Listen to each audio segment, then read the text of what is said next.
नमस्कार दोस्तों, स्वागत है आपका हमारी आज की नई कहानी में। दहेज नहीं, तलाक सही। आज कई दिनों बाद जब तनु का फोन आया तो उसकी मम्मी ने फोन उठाया और बोली, तनु, हेलो। तनु बेटा, तनु तुम ठीक तो हो ना? कितने दिनों बाद फोन किया बेटा, फोन क्यों नहीं करती? और तेरे ससुराल में भी सब ठीक तो हैं? माँ, मैं बिल्कुल ठीक नहीं हूँ। मम्मी, यहाँ कुछ भी ठीक नहीं है। तन्नू रोते हुए बोली, बेटा क्या हुआ है? माँ, आप पापा से कहिए मुझे यहाँ से ले जाए। हाँ बेटा, मैं। तभी तनु की सास विमला जी वहां आई और झट से तनु के हाथ से फोन छीन कर एक तमाचा तनु को मार देती है। तनु झट से जमीन पर गिर जाती है। बदतमीज, क्या तुझे यही संस्कार दिए हैं तेरे घर वालों ने, जो तू हर समय फोन पर ससुराल वालों की बुराई व चुगली करे? और इसकी सजा तो तुझे शाम को मिलेगी। और फिर झट से फोन काट देती है। जाकर बर्तन मांज। तनु के जमीन पर गिरने की वजह से उसके हाथ से खून बहने लगता है। फिर भी तनु उठती है और आंखों में आंसू लिए बर्तन धोने चली जाती है और सोचती है कि पता नहीं शाम को क्या होगा। उधर तनु की माँ शारदा जी, जो तनु की बात सुनकर बहुत दुखी हो जाती है। शारदा जी को इतना दुखी देखकर तनु के पिता राजेंद्र जी ने उनसे पूछा, शारदा, क्या हुआ है? किसका फोन था? क्या बात हुई है? उन्होंने एक साथ शारदा जी से कई सवाल कर दिए। तभी शारदा जी रोती हुई आवाज में बोली कि तनु का फोन था, वह फोन पर रो रही थी। बस इतना ही कह पाई कि माँ, मुझे यहाँ से ले जाओ। तभी उसकी सास ने फोन छीन लिया और उसे बहुत उल्टा सीधा कह गई, मुझे बहुत घबराहट हो रही है। मेरी प्यारी बच्ची वहाँ ठीक नहीं है। आप उसे वहाँ से अपने घर ले आइए। मुझे अपनी बच्ची चाहिए। शारदा जी की बात सुनकर मानो राजेंद्र जी अपने खुद के ही वश में ना हो, वह धम से जमीन पर बैठ गए और फिर गुस्से से शारदा जी से बोले, मैंने तुम्हें पहले ही मना किया था कि हमारी बच्ची वहां ठीक नहीं रहेगी, लेकिन तुम नहीं मानी। अब भुगतो। शारदा जी, जो माथे पर हाथ रखे रोती ही जा रही थी, राजेंद्र जी ने शारदा जी की तरफ देखा और फिर वह बेटी के ससुराल जाने के लिए निकले कि शारदा जी पिछली बातें याद करने लगी। शारदा जी के 3 बच्चे थे, 2 बेटी अंजलि और तनु, और इनसे छोटा दीपक, जो अभी केवल 12 साल का ही था। उन्होंने अपने तीनों बच्चों को अच्छी शिक्षा दिलाई। अंजलि की शादी उसी शहर में एक संपन्न परिवार में हुई। अंजलि वहां खुश थी। अब तनु ने भी अपनी ग्रेजुएशन की अंतिम परीक्षा भी पास कर ली। एक दिन बड़ी बेटी अंजलि के ससुर किशोर दास जी ने अपने किसी दूर के रिश्तेदार से तनु के लिए रिश्ता बताया। कहा, इकलौता लड़का है, जमीन जायदाद है, लड़के के पिता बहुत बीमार हैं, जिसकी वजह से वह जल्दी शादी करना चाहते हैं। जब तनु की माँ ने यह बात सुनी तो उन्होंने झट से हाँ कर दी कि हमारी बेटी वहां राज करेंगी। वरन राजेंद्र प्रसाद जी नहीं चाहते थे कि तनु की शादी गांव में हो। वह कहते कि हमारी बच्ची शहर में पली बढ़ी है, वह गांव में रीति रिवाज कैसे समझ पाएगी। किशोरदास जी, जो राजेंद्र प्रसाद जी के समधी थे, वे उनकी बात को टाल भी नहीं सकते थे। उन्होंने लड़का देखा तो वह देखने में अच्छा था, घर भी बढ़िया था, तो उन्हें लगा, और फिर जल्दी जल्दी में शादी 1 महीने बाद ही हो गई। तन्नू भारी मन से विदा हो गई, अपने ससुराल पहुंच गई। 1 महीना तो सब ठीक रहा, परंतु धीरे धीरे उन सब की सच्चाई तनु के सामने आने लगी कि उसका पति विवेक कुछ काम नहीं करता, सारा दिन लॉफर बना फिरता है। इसलिए पिता का सहारा लेकर जल्द से जल्द उसका विवाह तनु से करा दिया। तन्नू को बहुत दुख हुआ, परंतु उसने सोचा कि अगर वह विवेक को समझाएगी तो शायद वह काम करने लगी। इसलिए उसने कोई भी बात अपने मायके नहीं बताई। यही बात उसकी सबसे बड़ी भूल थी। जब विवेक के पिता की मृत्यु हुई उसके पश्चात उसकी सास विमला कभी विवेक के काम ना करने को लेकर तो कभी उसके दहेज कम देने की बात को लेकर आए दिन उसे ताने देती और मारती भी। और अब तो घर में लगे नौकरों को भी हटा दिया था कि यह शादी के काम की वजह से लगे थे। पहले मैं ही घर का सारा काम करती थी, घर की साफ सफाई काम अब तुम खुद करो, यह जिम्मेदारी तुम्हारी है।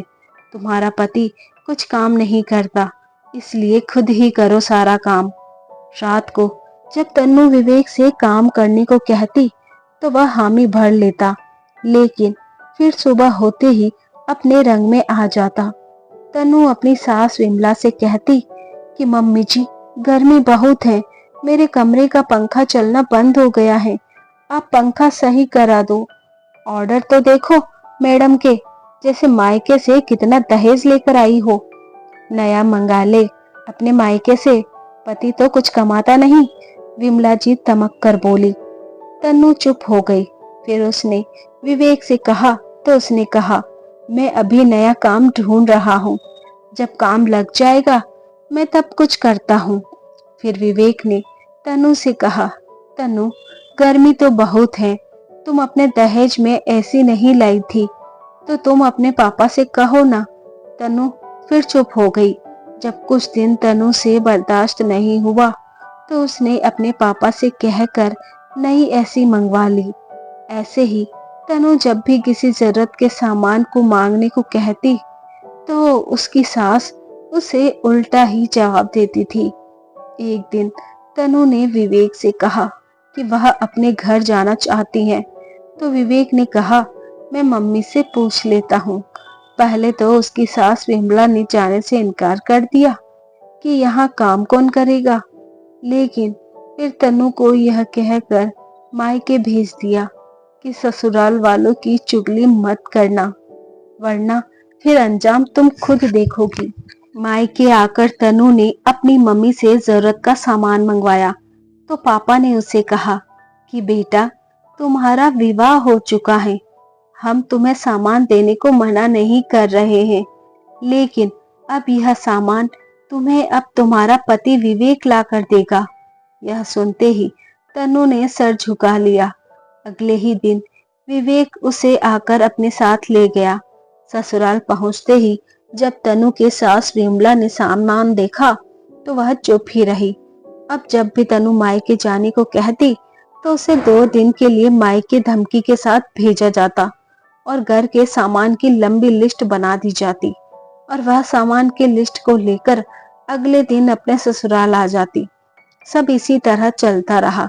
जब तन्नू अपने घर फोन करना चाहती तो उसे उसकी सास विमला फोन करने नहीं देती। गर्मी बहुत बढ़ गई थी तो तन्नू की सास विमला ने तन्नू के कमरे से ऐसी निकलवाने लगी। अब तन्नू से बर्दाश्त ना हुआ।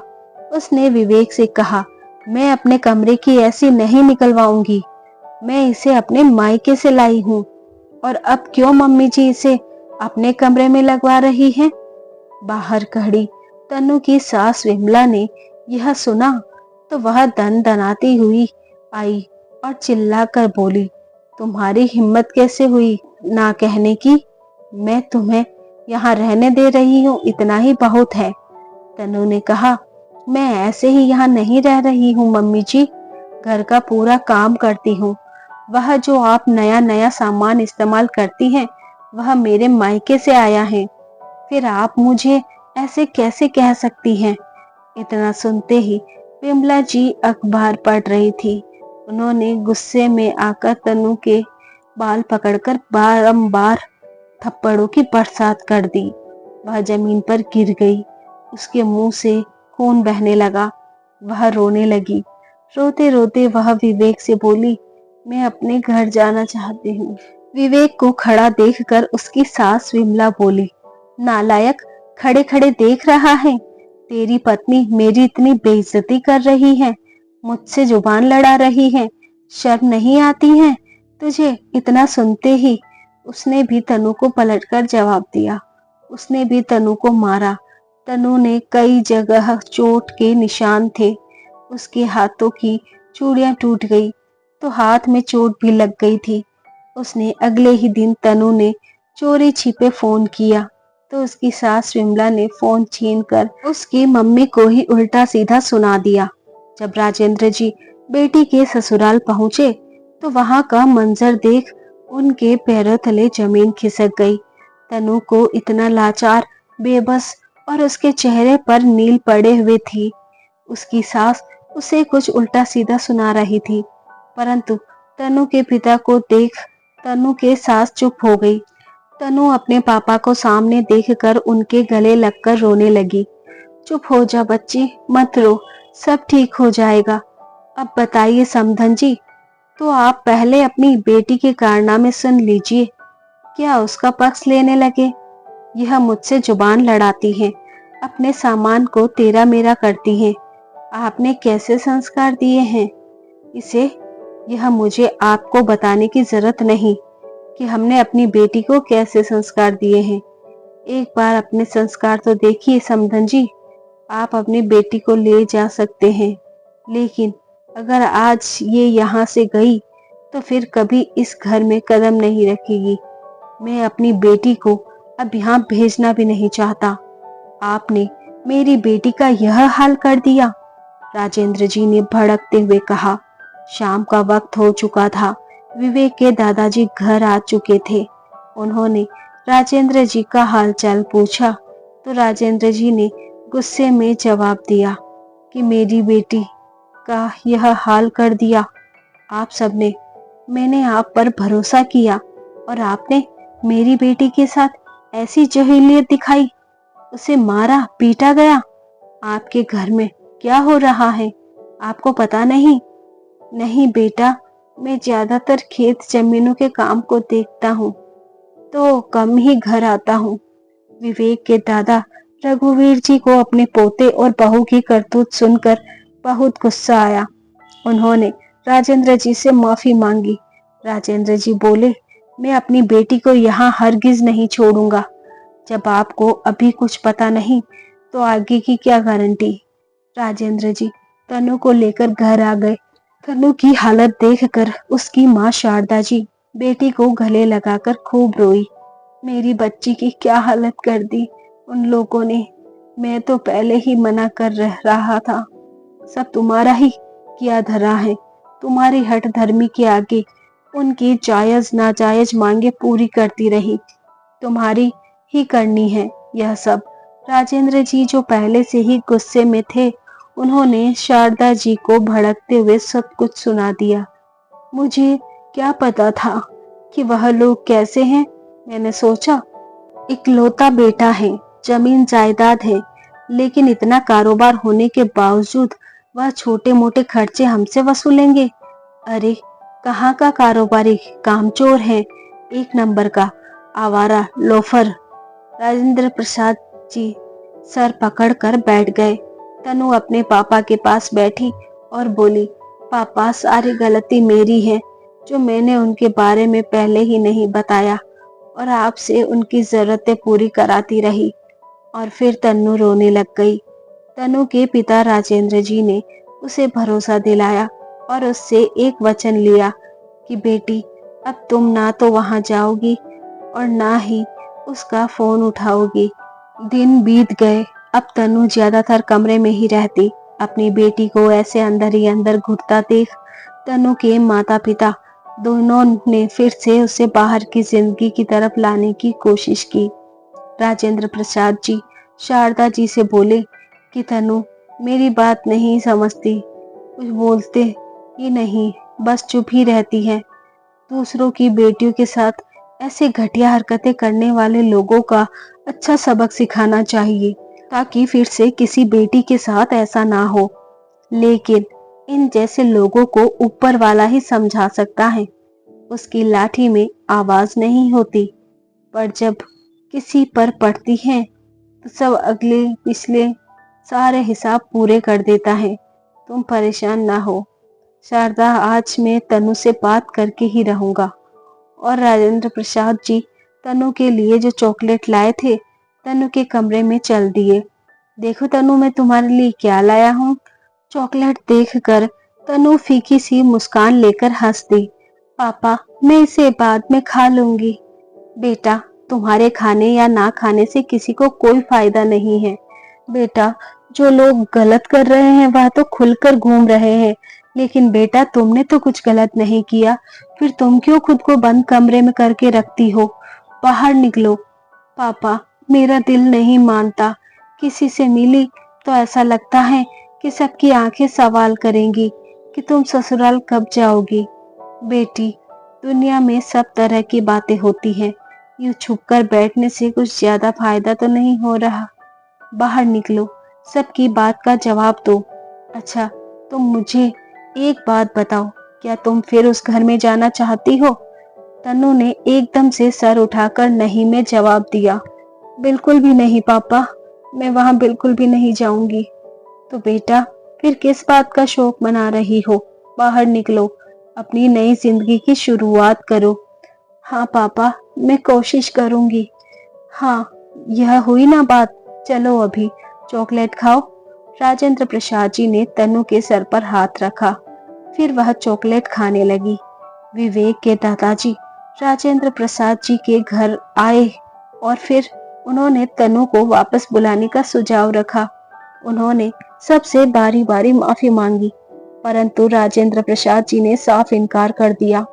विवेक के दादा बहुत मनाने पर कि वह उनकी बेटी की पूरी जिम्मेदारी लेंगे, तो एक बार तो वह मान गए कि चलो देखते हैं।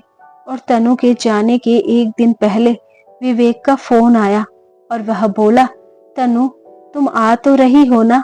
लेकिन तन्नू, जो परेशानी तुम्हें आई वह सब मेरे पास काम ना होने की वजह से थी, तो तुम अपने पिता से मुझे 2 लाख रुपए दिला दो, फिर मैं कोई छोटा मोटा बिजनेस कर लूंगा, फिर हमें ऐसी दिक्कतों का सामना नहीं करना पड़ेगा। विवेक की बात सुनकर तन्नू का गुस्सा और ज्यादा बढ़ गया। बड़ी मुश्किल से वह ससुराल जाने को तैयार हुई थी और फिर वह उठी और फोन ले जाकर अपने पापा के पास सारी बात बता दी और कहा कि कुछ भी हो जाए, लेकिन मैं अब इस आदमी के घर नहीं जाऊंगी। इनसे कहो कि तलाक के पेपर्स पर साइन कर दे। अगर कुछ भी आनाकानी की तो हम कोर्ट का दरवाजा खटखटाएंगे।